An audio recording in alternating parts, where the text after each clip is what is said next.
All right, folks, you are live with Lonzo, the Godfather of West Coast hip hop, from the West Coast to the East Coast and everything between, folks. From Eve after dark to concerts in the park. This is how we do it, y'all. I'm back again with my man Dusty, y'all. It's going down. It's going down. All right, folks, as you all know, it's been a hell of a week for everybody associated with Compton, Eve after dark, and all the above. And this ain't really part two, but I got a special guest coming in later on, folks. He's gonna come in via phone to tell you his part. He was involved in Eve After Dark. He was involved with Wrecking Crew, and he's been away for a while. He's gonna come in and touch up with us in a few minutes. But right now, before he gets here, me and Dusty gonna kick it for a minute, folks. Dusty, are you there? I'm there, man. How you doing, man? Man, I can't complain about nothing, dude. It's been a hell of a week, man. It's been a hell of a week for me so far, and it's only getting better. I mean, nice. Good stuff, man. Well, something I wanted to talk about last Tuesday, but since we're here, let's talk about it tonight before we get my man on the phone. New York mayor vows to go after drill music. Now, the drill music scene is really popular, specifically in Brooklyn. It's spread to Bronx, and they all have their own scene, and this is obviously causing an issue because a lot of that stuff is spilling out into the streets. But he has vowed to go after drill music. What are your thoughts on that, man?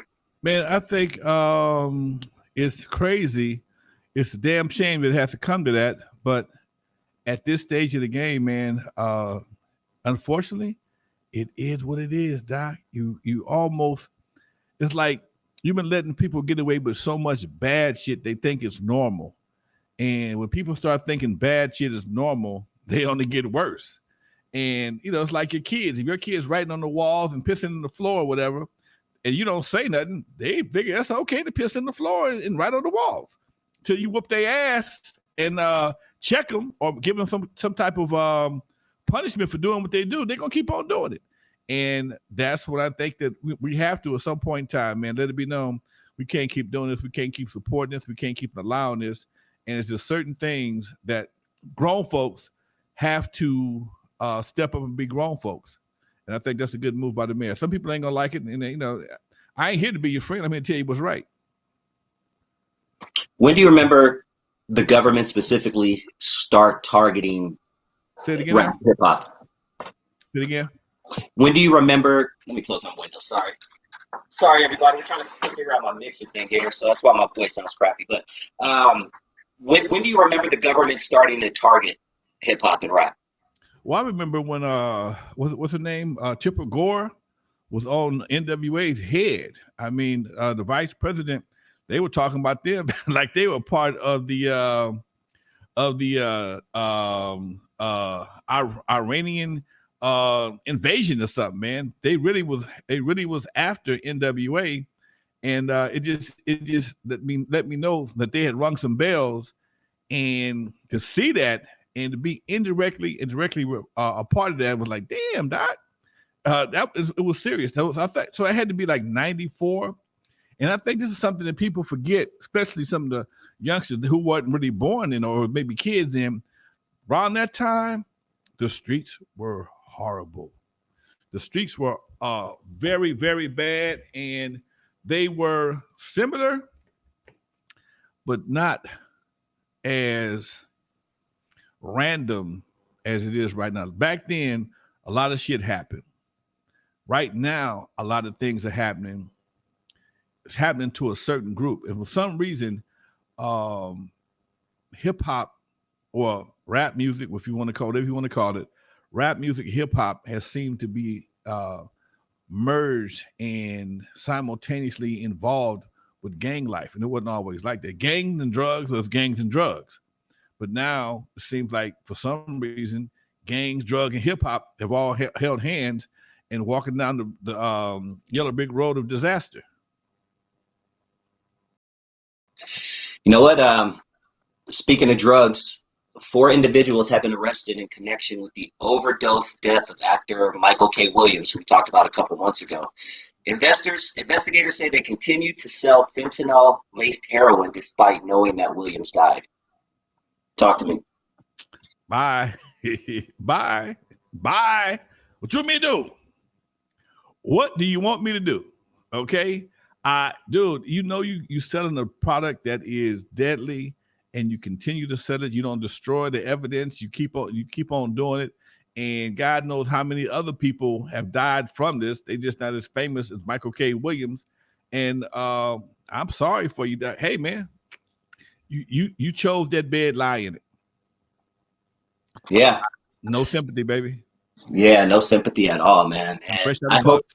I yeah, can't get you that, huh? I hope they crack down more on this, because if you're knowingly selling stuff that kills people, that's not right. Yeah, this is some of the things that we've been experiencing in life in our country for the last past 10 to 15 years. Like, people are doing things damn near with impunity. It's just like you can do what you want to do, and you can pretty much, in some cases, not even get held accountable for it.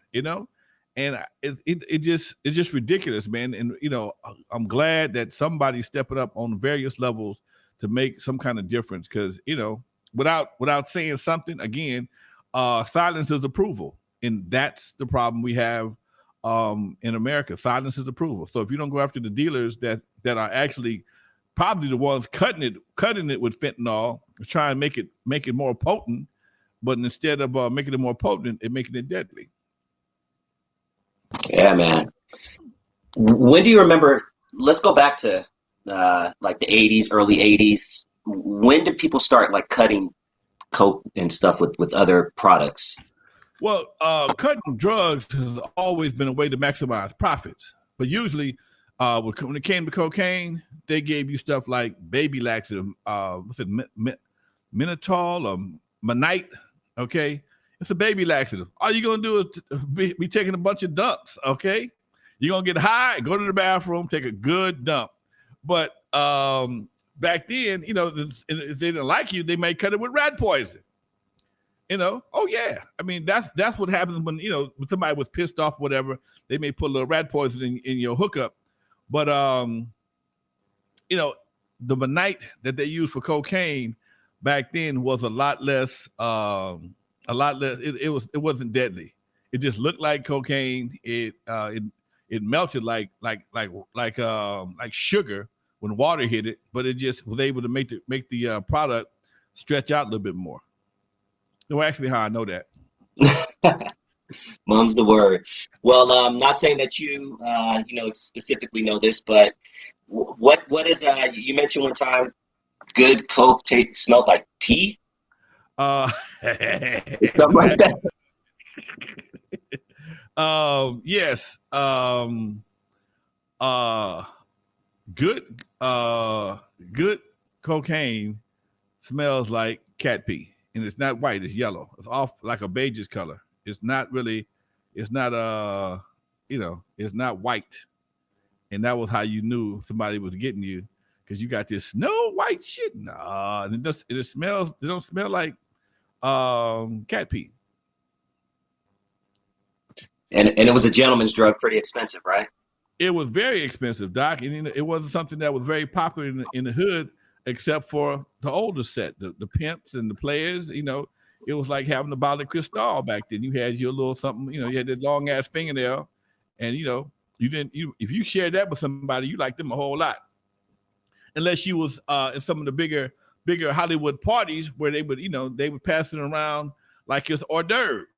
But again, you got to have the paper for that, Doc.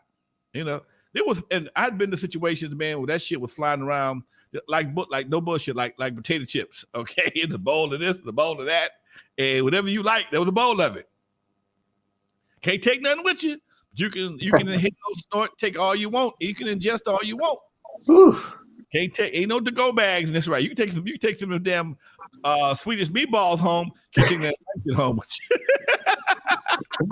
Oh, it's hilarious. Hey, Vintage Video says, I have a quick question for Lonzo. Whatever happened to Don McMillan? Man, you know what? We are trying to find out what happened to Don. Is Don still living? Don, we all know Don had a real bad battle with diabetes, high blood pressure, and some other things.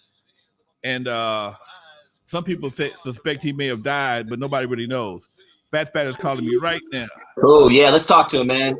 Hey, We're gonna talk How you doing, big one? I'm good, man. Huh? What's wrong? Nothing. I'm just making. Dusty, can you hear us?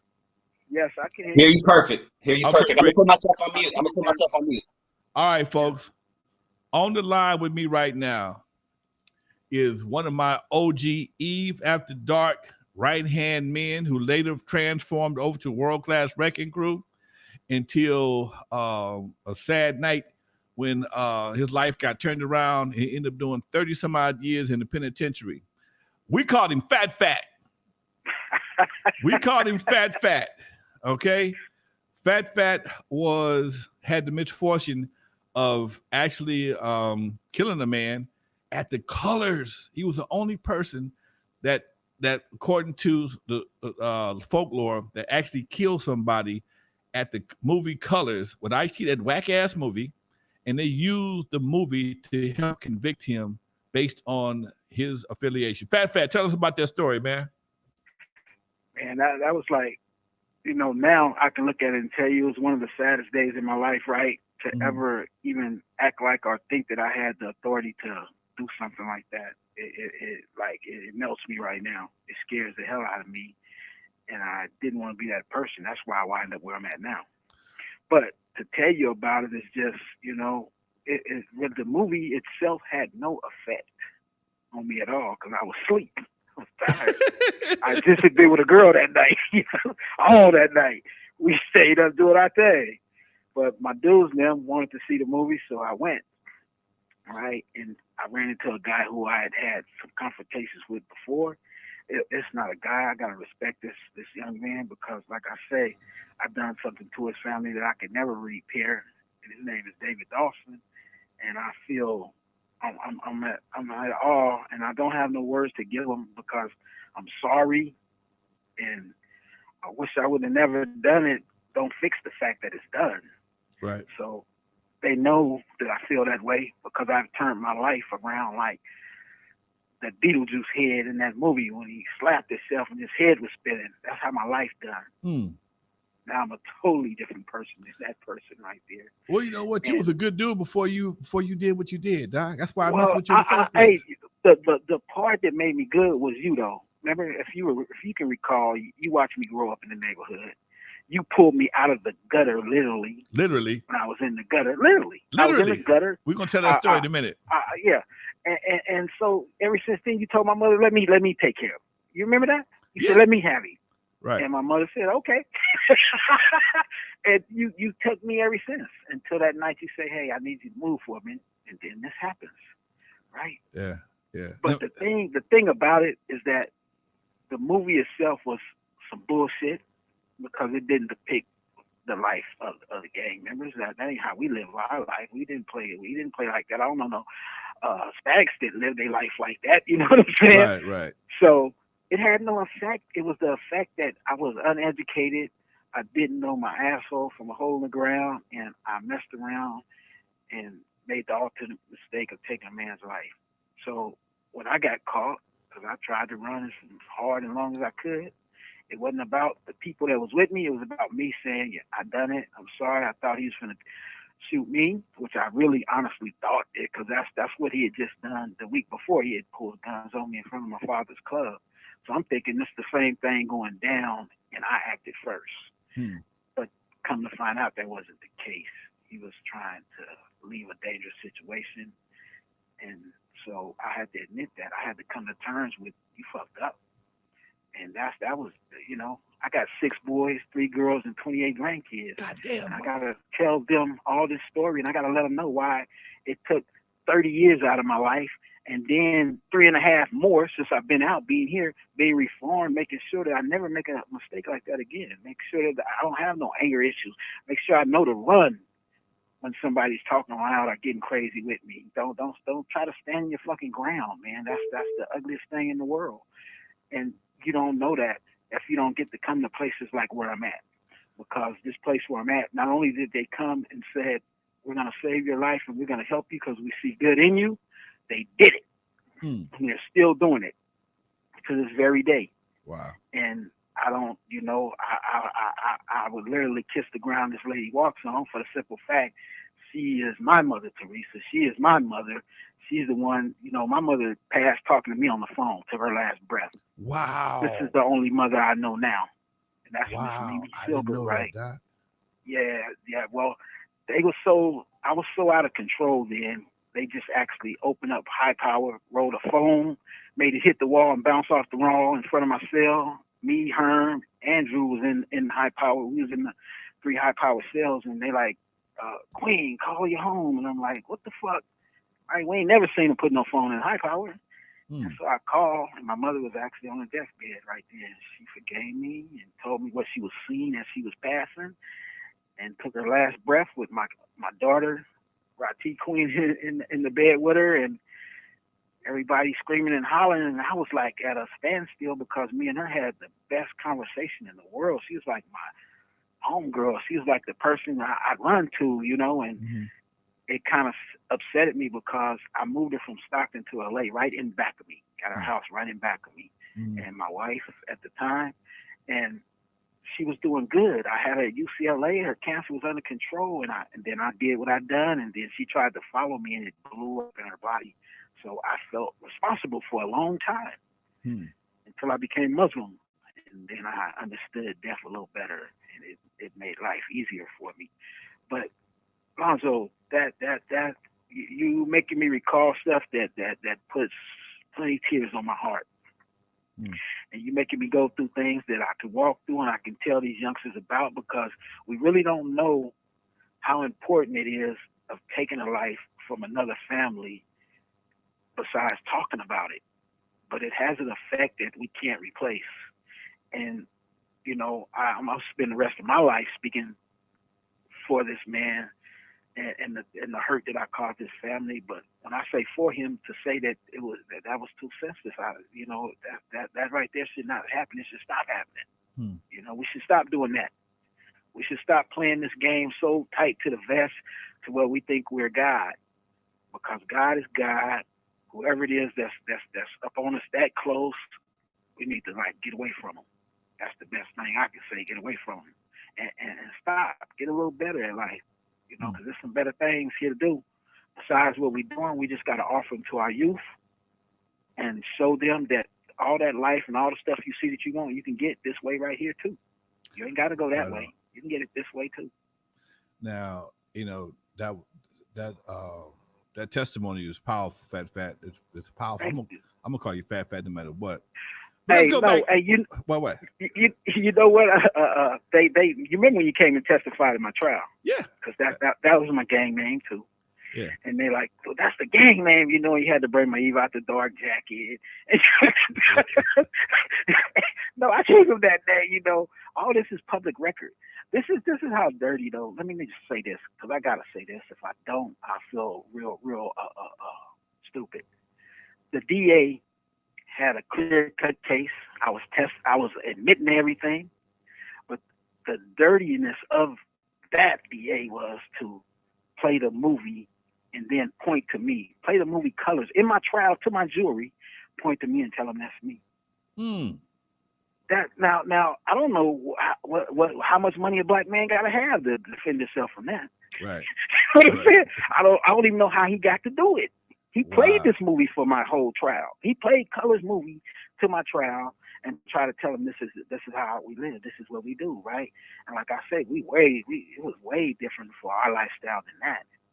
But doing this whole thing at the end, when he sung that song to him word for word in my transcripts and told him that was me, I would have convicted me. Shit, I'd have been scared of me. I wouldn't have wanted me nowhere around nobody, Right. That was just so unfair. And it took a long time for me to forget that and forgive that, to the point now, hey, he was just trying to get an animal off the street. That's what I was. I was a good person. I was a kind person. I would pick the person up off the street. I would feed the bum. I would give money if somebody messed somebody family stuff up. I would feed up, all this. But I was an animal in the fact that I was in a gang, and I'd done whatever it took to make sure that the gang I was in was good. And that's the reality of it. Wow. I'm just happy who I am now. I'm not that person now. I can tell, I stand on the roof and yell that. All that's in me, all that's there, but I don't have to use it. Okay. All right, now that's Fat Fat's testimony. Let me tell you how I met Fat Fat. Oh my God. Let me tell you. Now, let me tell you. This is a true story. What I'm about to tell you, folks, you're gonna think I'm lying, but I'm glad the man is here. Fat Fat. If I miss something, please correct me. Fat Fat. Tell the Hulk Hogan story, man. Fat Fat was about 14, 15. How old you? Yeah, I was about 10. I was about 12 or 13, I think. Okay. Because I had got this older lady pregnant. Yeah, I was about 13, 14. I got this older lady pregnant, and they got me up out of town. They got me up out of town because they didn't want my sisters to hurt the lady. Fat, him and his penis has got stories that make my shit look minimal. Okay. Hey, wait, hold on. Don't be just saying you got to put Dre and the rest of it because all of us will forget. We made it. That's where all our kids come from out the club. So Fat. He was there in the Eve After Dark days. He was one of my main guys. Eve After Dark. He was on the promotion crew, the poster That's why crew. I lived with you. That's why he lived at my house. He was my right hand man. He was like my assistant because anything I needed done, he would always make sure it was taken care of. Okay, real talk. Before I really got to know him, I lived on the corner, and Fat was riding a mini bike. And he was riding this mini bike around the corner all day long. And where I lived at, there was a stop sign, and Fat refused to stop at that stop sign. I'm sitting in my living room, and I'm watching this kid all day long. He been flying around this corner. He even thinking about the cars coming down the hill. He just been busting his left, going up the hill, busting his left, going up the hill. And I'm sitting there looking out the window. I had a big picture window. And one time he come around the corner, and it was a car about to hit him. And to avoid the car, he literally slid into the gutter. Mini bike goes down. No. Come on, man. Come on. I was doing all this. What he's saying, that's true. Okay. I come around the corner. I've been riding all day. My mama told me I bet not. Right? My mama told me I bet not. Okay. But I didn't. I kept doing it. Hold on a minute.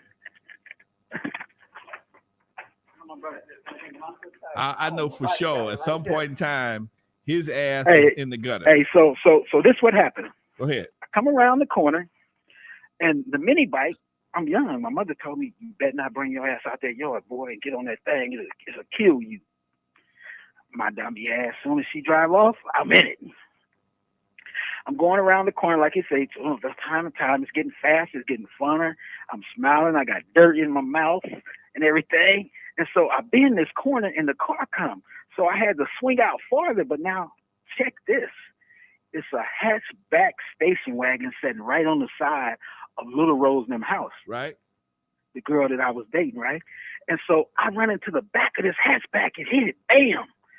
I fly up higher than the telephone pole. I see the top of the telephone pole while I'm up in the air. I'm like, motherfucker, what I'm going to do, right? I come down, and I slam on the back of this station wagon. It's like I say, it's like a hatchback. So I ooze off it like some slime or something and slide all the way in the fucking gutter. It's a big-ass gutter drain open right there. I got a hand that grabbed me like the hand of God or something, right? I'm a little motherfucker, but I'm fat. So this hand grabbed me. I'm like, what the fuck, right? And he said, hold on, boy. It started literally just dragging and trying to snatch me out of the gutter. I went all the way into the gutter because it's a gutter drain. I went into it. Damn, it didn't have no bars right there. And I'm like, oh, I thought I was finna die. So when he pulled me out, he said, I know your crazy ass was going to do. You've been coming, and he just talking to me, trying to make sure I'm alive. Is you all right? I tell him, I'm trying to snatch up out his arm, right? And get the fuck away from him because I got to get home now. I'm hurting. I'm in pain. And my mama going to want to know, how in the fuck did you do all this, right? So I snatch up out of Lonzo's hands and stuff. And I watch out. I got it. I'm all right. And I grabbed a mini bike. But when I grabbed a mini bike, I must have lifted up on my legs, right? I broke every bone below the waist And so once I recognized that I wasn't standing, I had muscled myself up on the arms of the mini bike.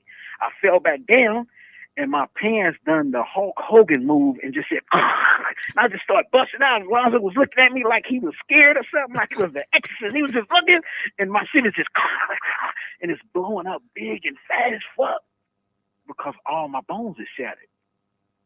And so they know, wrap it up, and they call in the ambulance. Man, I'm like, oh, I'm fucked. I'm finna get my ass whooped, right? That was like a time in my life that I was scared as fuck because the whole time they put me in a body cast. I went to Martin Luther King. Back in them days, I don't know if y'all know, you go to Martin Luther King, they tell you finna die. You might not come out. Straight out. You might not come out. That's what that's Killer King. And so I'm laying up in there, right, and I hear my mama. Oh my God.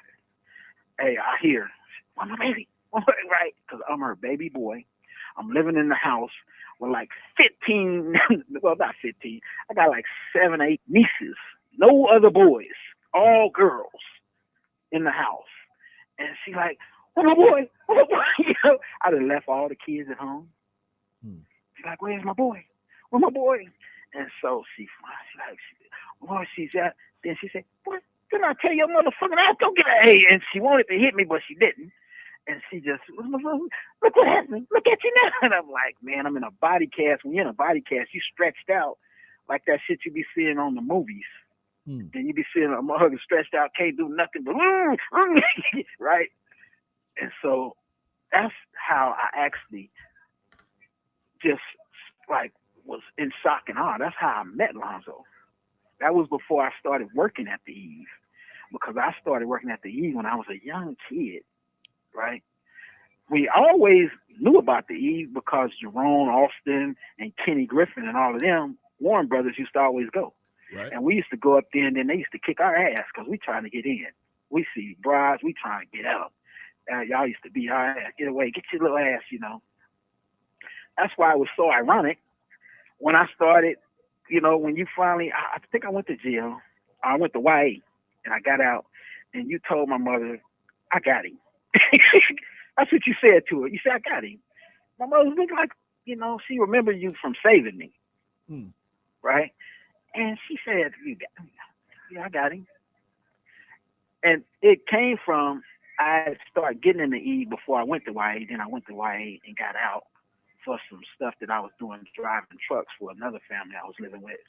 But when you said that, man, I was scared there for a minute because I was shocked. It was almost like bringing in a stray puppy or something. You like puppies. You get a puppy, you loving the puppy. Leave my puppy alone. And you brought me in with your girl, and she was sweet as hell, man. I loved her.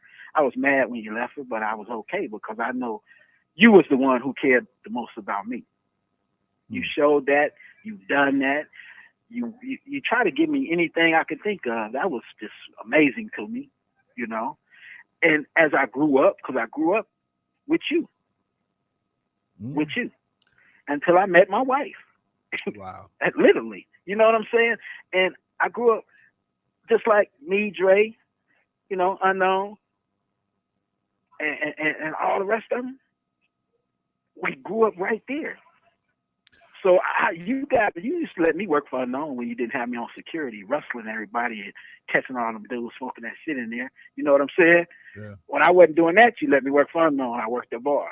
You know what I'm saying? Then I literally used to just live in the fucking club because we close it, we clean it, and we sleep. We wake up, and we have our little parties with the girl, me, Dre, and all of us. You know what I'm saying? We was doing our thing. We was having a ball, man. This life that you gave to us youngsters that lived in that neighborhood that wanted to work and earn some money, even though we was fucking around with the gangs and all that, I think you allowed it because we make the gang respect where we was at. What club was this now? So people know? That was the Eve After Dark. Right. That was the Eve After Dark. Right. Everything started in the Eve After Dark in like the 79, 80. Hey, man, right? How did you feel when you saw the Eve After Dark on the Super Bowl Sunday, man? Well, hey, so I've been talking to Bone. I've been giving my shots out to Dre, letting him know how I'm doing and everything. Like I say, the place I'm at right now is Delancey Street in San Francisco. I'm at the headquarters, right? Okay. So when Minnie Silver, before she brought me home, because she came and she damn near like nurtured me like a mother for 4 years in Solano State Prison, where she paid us to build a Delancey Street just like the street in the prison. Okay.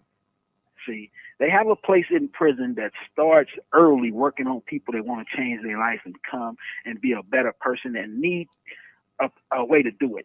Because her way to do it is extraordinary. It's like unique. Okay. It's something that I've never seen before done, and it's something that me, after being a part of something with her for 7.5 years, can tell you it worked.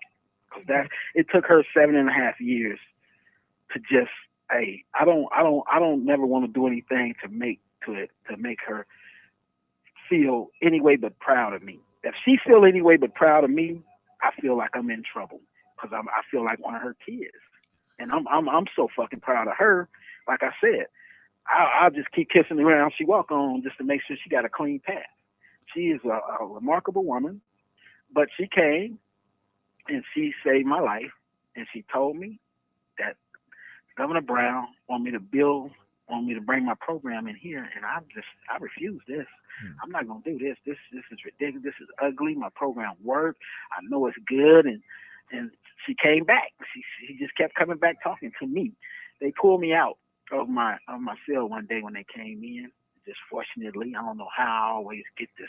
Well, Allah, let me stop talking about what I don't know. Allah blessed me to meet this lady who poured out her heart and soul, nursed me back to health, made me the man I am now, gave me some integrity, trust me, and made me earn and get everything by the sweat of my brow, by not having me worry about having to pay rent, where I'm going to feed myself, or what clothes I'm going to wear. None of that. I only worry about the things that would create a problem for me if I was to leave Delancey Street and go home. I worry about me and the ugliness in me to where I'll mess with somebody, or I'll make somebody day hard, or I'll be nasty to somebody. That's the shit I'm working on. I'm working on when I get upset, what I'm going to do, right? Okay. Are you going to stop, drop, and walk away? Because, hey, what is wrong with you? You done already done the worstest thing in life that you could ever do. And you know better than even think about it again, right? So what's left? What's left is our grandkids and the ones on the street that we taught that wrong shit to try to help their kids. Not go and try to make nobody stop doing what they're doing. What the hell it does? Who put somebody in that position? The only position you should have when you're out there trying to help society right now is giving society a chance to breathe and not be up under no debt, or where they going to get this from, or where they going to get that from. Let them know that I'll help you as long as you want to help yourself, and you don't be violent, you don't mess with no drugs, and you don't be harmful to no one else. Don't make nobody else their heartache. Think about somebody besides yourself. All right. And I'll help you. Now, Fat. Yes. Let's go back to the Eve After Dark for a minute. Oh yes, that's like my. I can talk about that all day and tell you about every episode of it. How tight tell the audience how tight you and Dre were back in the day. Well, Dre is a year or two older than me. He was growing up with Kenny, them, and all them. But me and his little brother was like a year or two under me. But he lived around the corner and down the street from me with their grandmother. That's how we all knew each other, because they lived with their grandmother, and they grew up in the same neighborhood we did. We used to call their side of the neighborhood the weak side. That was the side the Eve was on. Yeah. Weak side. But now we made each other strong, so we didn't really, So it all boiled down to, like Lonzo say, I've been there working with him, doing things, watching him. Dre come through, DJ, damn good ass DJ. I know him come through. He mentor him. Everybody is mentoring us youngsters to try to work and earn everything that we need instead of getting it with the drugs and all that out there in the street. That was the Eve After Dark's theme when you talk about Unknown and Lonzo. Their theme was to We'll pay you for the work you do, and we'll keep you with us, and we'll take you where you need to go, and we'll do whatever we can do for you. Just stay right here. Stay in these walls. Stay trying to make this Eve After Dark the shit. Hey, Fat. What ideas did you have? How many jobs you have at the Eve? You had a bunch of Oh jobs. my God! Hey! Hold on. Well, it's almost like right here where I'm at. But let me tell you what I done at the Eve. I was a bartender. Sometimes DJs. What was you selling? What was you selling? You weren't selling no. Oh no, I wasn't selling no alcohol. We all we sold was sodas and candy if we got some, or some popcorn or something, or some peanuts. Right. No, it was a young adults disco. That's what made the Eve After Dark so spectacular. He owned the only nightclub that I ever knew in my life that you couldn't be over 18 to get in. If you was 18, you can't come in. This was a young adults disco, and it stayed open till like 3-4 in the morning. On the weekend only, no school days, But that's what he gave the kids a chance to have some type of other entertainment. So when it came to school or something, their parents had some type of leverage to give them to make them earn some good grades. Now, see, Fat is being real nice tonight. I'm gonna tell you about Fat. Hold on. Well, I'm just I appreciate you being real nice. Yeah. But understand my crew. Well. Hold on. That's who we were. Hold on. Understand my crew. I had Fat, Charles, EB. Who else was on the crew? Don, Nutty, James, my brother. Yeah, and Black Tim, rest his soul. Yeah. And all these guys from the neighborhood. Yeah. I leave the club one night, and I think I went to Denny's or something, got something to eat, and had to come back. I forgot something at the club. I come back in the club. It's like a big ass after hours orgy. Yeah. Okay? Yeah. It's it got girls grabbing clothes, folks running, grabbing their pants. Like, what the hell is going on? It's 4 or 5 o'clock in the morning. It's 4 or 5 o'clock in the morning. I'm mad. I'm pissed like a son of a gun. Hey, what the all hell? you had to do is be around Dre and Unknown or Yellow. Yellow and Dre. I think Yellow and Dre attracted the most women, and we was like the bottom feeders of other women, or we was the introducers of other women, because we got all the women that they didn't want. It was any like woman they didn't want, It was cool. But now you got to understand, we was teenagers then. We was kids. We didn't know. We didn't understand love and commitment. No, we was like 13, 14, 15, 16, 17. Wait. Hold on. These fools was using they was using Ziploc bags for condoms. Okay. Yeah. They didn't have no condoms. That's only because we were scared of kids. We knew about kids. You wasn't scared of kids. I had them. That's why they were scared, because they used to watch me bring all my kids up there. My baby mothers would come. They come and hang out with the hood girls. Well, I can't call them hood, because those were some good women that they was having fun with. They was, you would go out to their spots and they would be living lavishly compared to the way we live. Now, Fat, you had your first kid at how old? I had my first kid at 14. That's Mario Collins. And the mama was how old? His mother was like 19 or 20, something like that. But I was 14. But she didn't know I was a big old kid. She didn't know I was 14. Okay. And then I'm talking like a man. Right. I'm trying to be somebody, But she didn't know I was in school. She knew that. But she didn't actually know how old I actually was. Okay. And bless her heart, she just passed away about a year or two ago. Oh, sorry to hear that, Doc. Told me down, yes, she was a good woman. She was a good woman. I love her. I respect her. And we just moved on from there, man. But now I had a kid from there. Don't get me wrong. I ain't through talking about you yet, man. Hold on. You know that. Fat had cars. Oh my God! Fat, hey, don't you do that? Fat had cars. Hey, I know what you finna do, man. Fat was the only person I've known in my life. The front of the car was what was that? What was that look with the wooden back you had? Yeah. That was the junkyard car. I bought that for the junkyard up there on Figueroa. Fat, literally. Hey, it was a Datsun. It was a the front was a Datsun. The front was a Datsun, and the rest of the car was wood. Yeah, it was a truck. It was made into a wooden truck. It was wood. Okay. Hey, them girls used to get in that thing. He had Cadillac. He had Lincolns. Hey, you remember the Lincoln we used to always have to push out the back of the driveway? Yeah, they didn't have no reverse. No reverse in the car. Okay, he had cars, yeah, but it was clean. But he always had girls in the car. I didn't care. Oh yeah. I didn't care what yeah. He didn't care what they looked like. Whatever lie he was nice telling, they was working.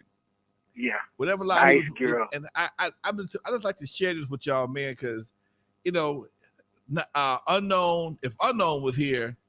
Oh no! Don't do that. If Unknown was here, he tell a whole nother story because, we had a different time. In fact, I remember one time we had a problem at Southwest College. These guys, these guys that snatched our posters down, and we was going to go deal with them. Now I ain't no gangster, but I've done some gangster shit, and I had a crew. Fat was part of that crew, and we went to Southwest College to talk to these guys. I was monster. I don't know why I acted like that. We went to Southwest College to talk to these guys and try and see why they snatched our posters down.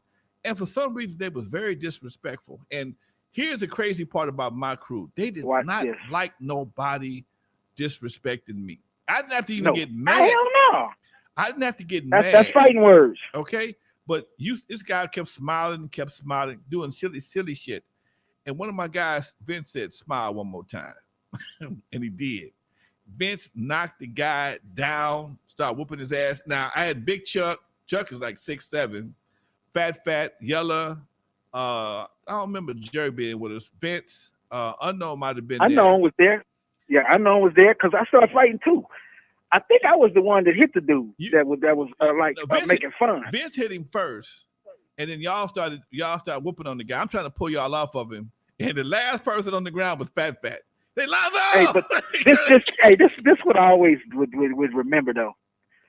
Cause I was security, I was bartender, I would DJ if somebody was late, I would run the games, I would clear the bathroom out, you know what I'm saying? I'd protect the stage, and I'd get out there and dance my fucking ass off if I needed to. But the fun part I used to have was being like the little security with the real security guards, because the real security guards, they was tall like beasts, they was big guys. And I'm a little short, like 5'6", 5'7", little skinny ass run dude. But soon as you tried to buck, I'm firing on you. Straight out. I'm hitting you. Soon as you show resistance, I'm trying to knock you out. I think I got it in me, And they started saying, what the hell is wrong with you, man? Why did you do that? They're like, no, I got him. They're like, no, we had to literally pull this guy off of you.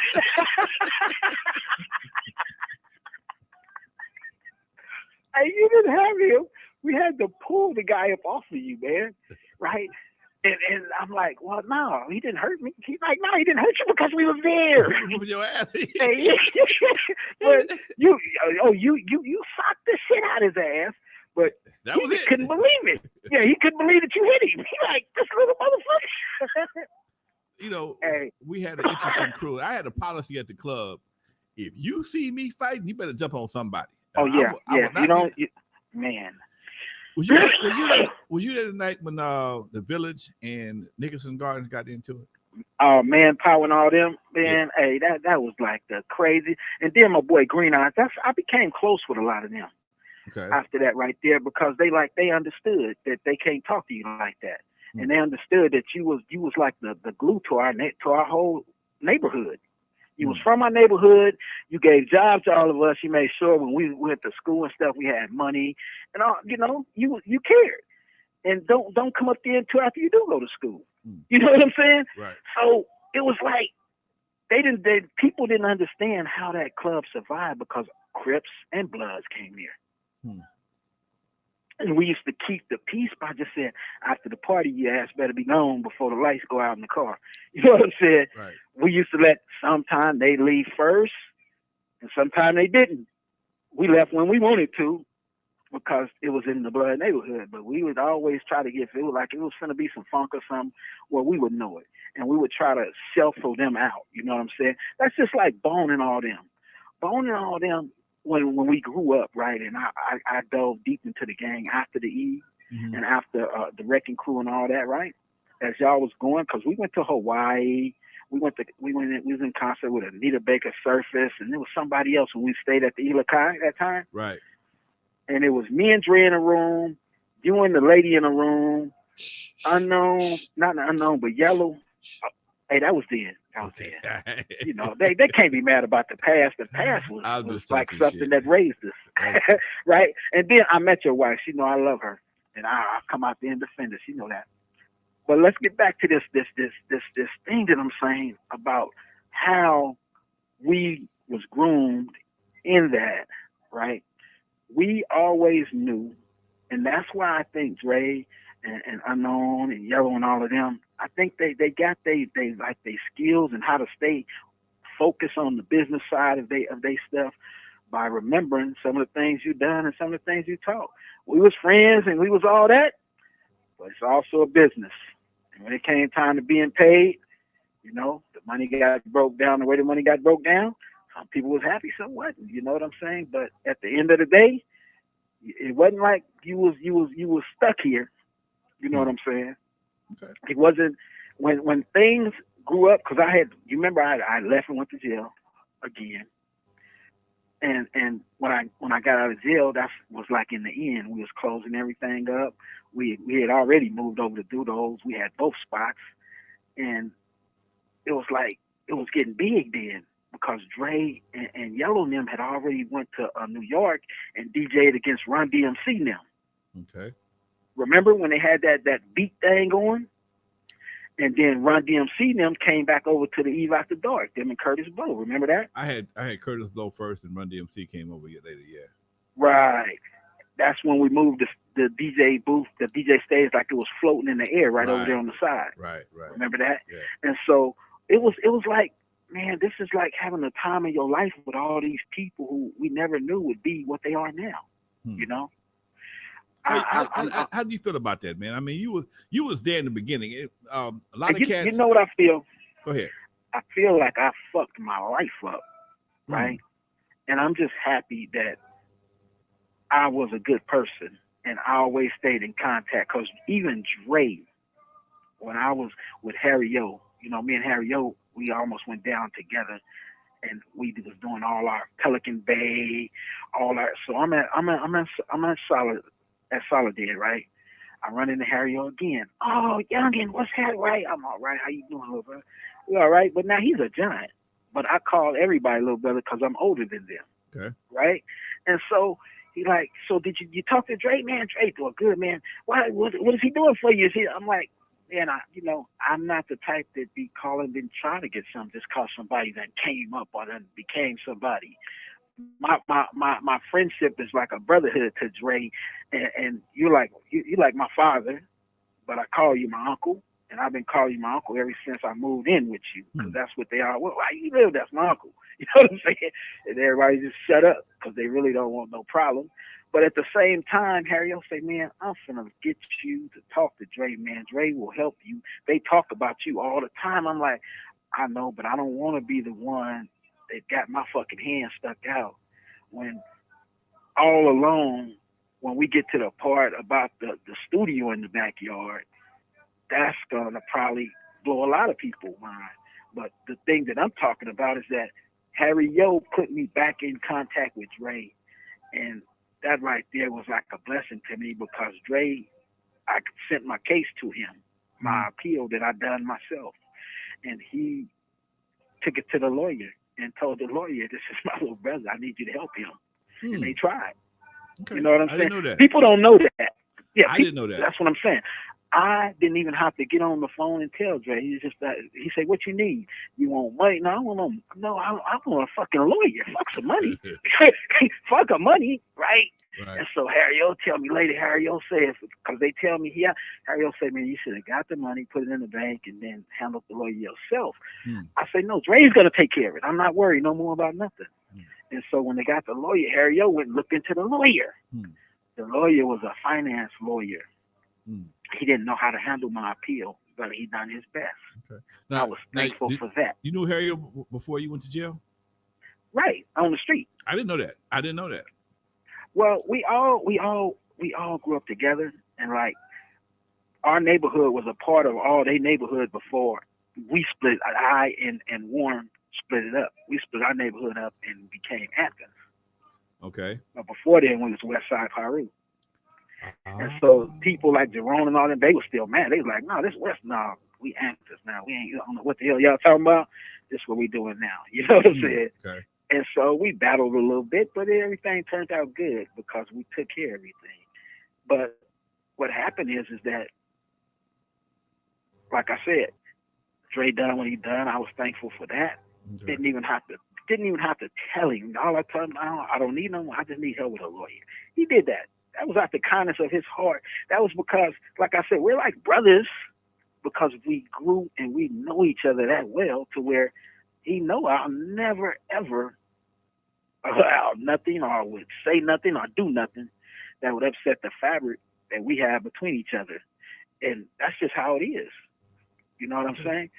And when Mimi Silver, she received, you know, in California, they give you these things that's like a penny, like they give you during the presidency thing when he be like giving out awards to people. Mm-hmm. They like them lifetime awards. She got an award. Remember when Dre got the award with Kareem Abdul-Jabbar? No, I don't remember that. Of California.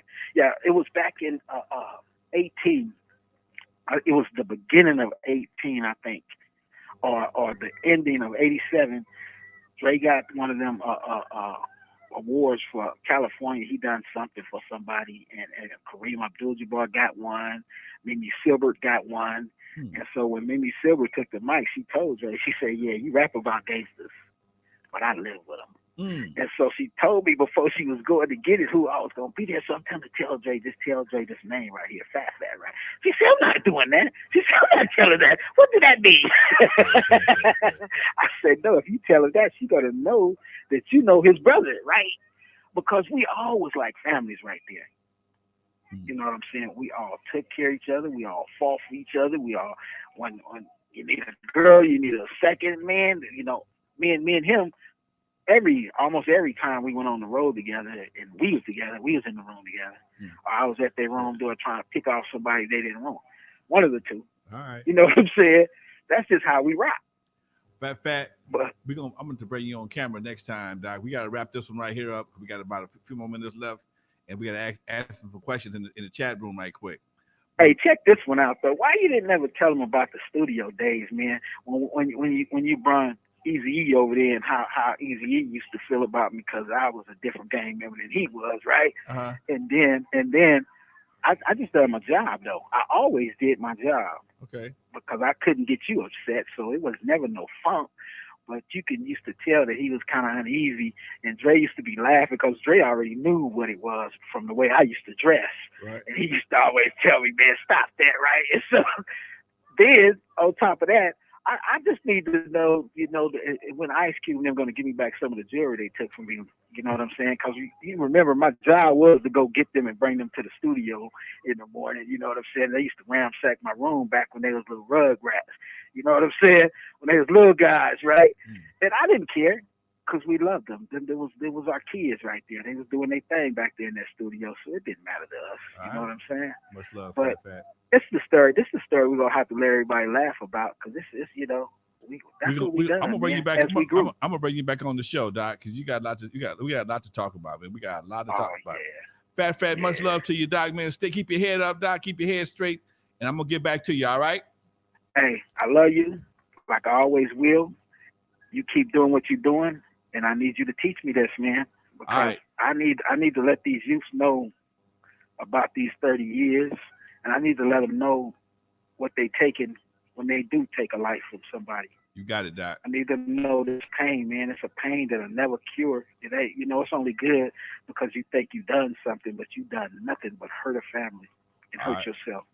All right? You got it, Doc. All right. We out. Peace. Thank you. All right. I love y'all. Peace. Love you. All right. Damn. And my right-hand man, Fat, y'all. Charles Queens. he killed somebody. He ain't playing. He killed somebody at the movie Colors. Did 30-some years plus in jail for that murder. And then You could literally go online right now and check out the news story from 1988. It's happened in Stockton, California. Just look up Stockton, California, Colors movie theater shooting, and it'll pop up. Yeah, and he lived in my house, and he had just moved out. He had because he had I guess for a minute. I really didn't do the gang thing, and he had got really deep into the gang. Red belts, red shoelaces, red hats, everything. I just moved into my house maybe about 6-8 months before that, and I said, "Bro, you got to move for a minute, man. You calm down." He got him a girlfriend, he had him a wife, whatever. He was actually between both houses, but he really he was kind of out more than in, and I just had to kind of sever the ties for a minute. And hey man, I need you to do something different. He said, "All right, Lonzo, no problem." And that weekend, I think he had moved out maybe about 10 days. It wasn't even that long, and he was supposed to go with us do some shows. And nah, man, I'm gonna finish doing what I got to do. And that weekend, we got back home, found out he had killed somebody. And the crazy part is that the feds, the police came straight to my house looking for him. Just so I wasn't home that day, like usual. I was always out in the streets, and I was getting my house painted. And the guy who was painting my house was another friend of mine. And I came home. He was sitting on this porch, damn near crying. I said, "What's wrong, man? Man, police came everywhere, man. They was everywhere, dude. They came across the house, the backyard. They was everywhere. What happened? They were looking for fat. Because man, I gotta quit. I can't work today, man. They had me all jacked up, man. He was literally in shock because he said the cops came through the backyard, and I don't have an alley behind my house. They came over my neighbor's yard, hopped over fences, helicopters, everything. And by the time I got home, everything was gone. He was sitting on my front porch just babbling. He had gone through it. He said, "Man, they snatched me off the ladder, handcuffed me, put guns in my head, man. I don't know nothing, man. I don't even know nothing about fat, man." He was man. I don't know what happened, man. They just came out of everywhere. And it was fun. It's funny now, but it wasn't funny then. Actually, it was. Damn, man. Yo, you got to get Dude back on the show. I know you said yes. definitely I'm gonna see I get on your show as well, man. I was just about to ask that and reach out if I could please have him on. I'll get with you offline because he's perfect for my channel. So his story would definitely benefit your platform as well. Thank you. Like yes, I said, man.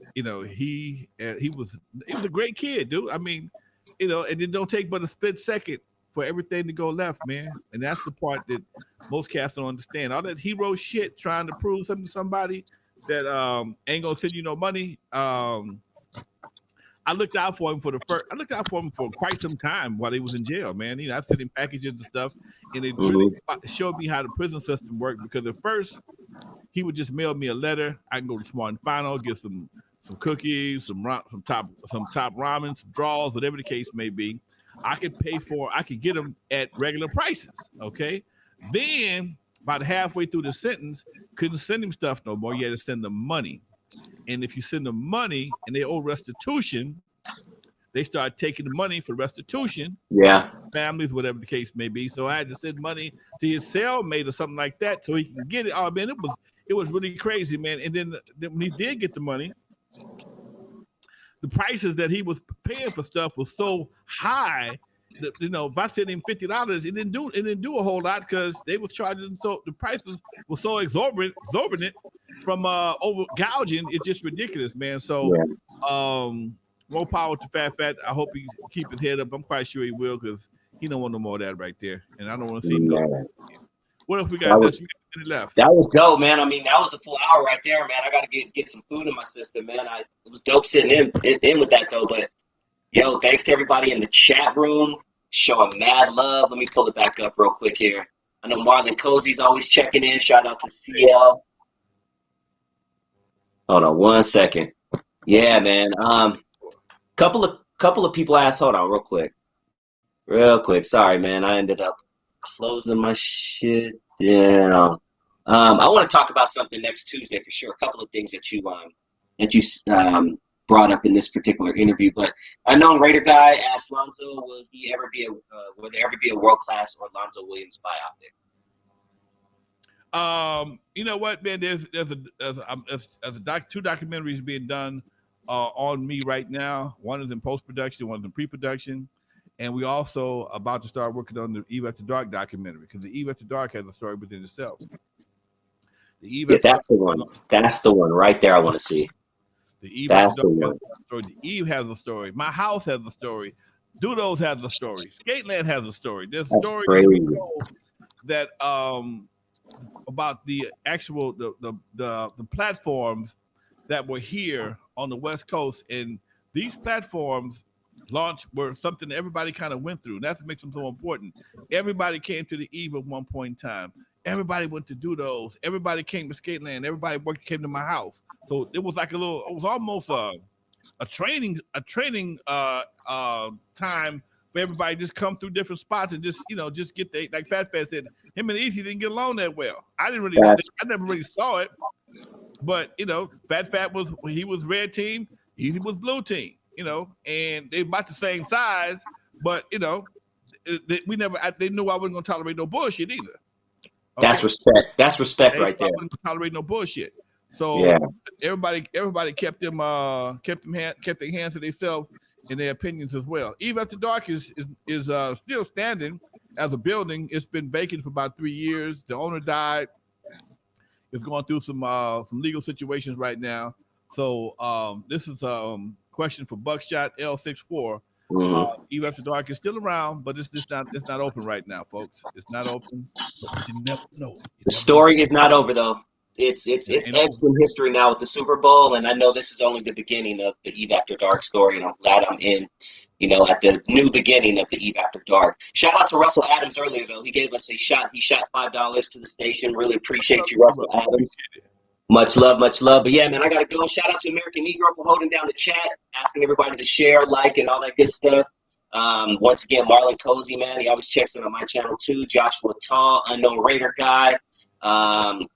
Unknown Uptown Legend, D-Cause, Easy Steve, Stacy Walker, Sean Blue, Vintage Videos, MP What the F, iMac Music. Man, it was popping in the chat tonight, Lonzo. All right, folks. Much love to everybody in the house tonight, y'all. From the West Coast to the East Coast and everything between coast, folks. Dusty, we out of here, Doc. And what I'm gonna say, I forgot my shit. Oh yeah, from Eve After Dark to Constance in the Park, folks. This is Lonzo, the Godfather of West Coast hip hop.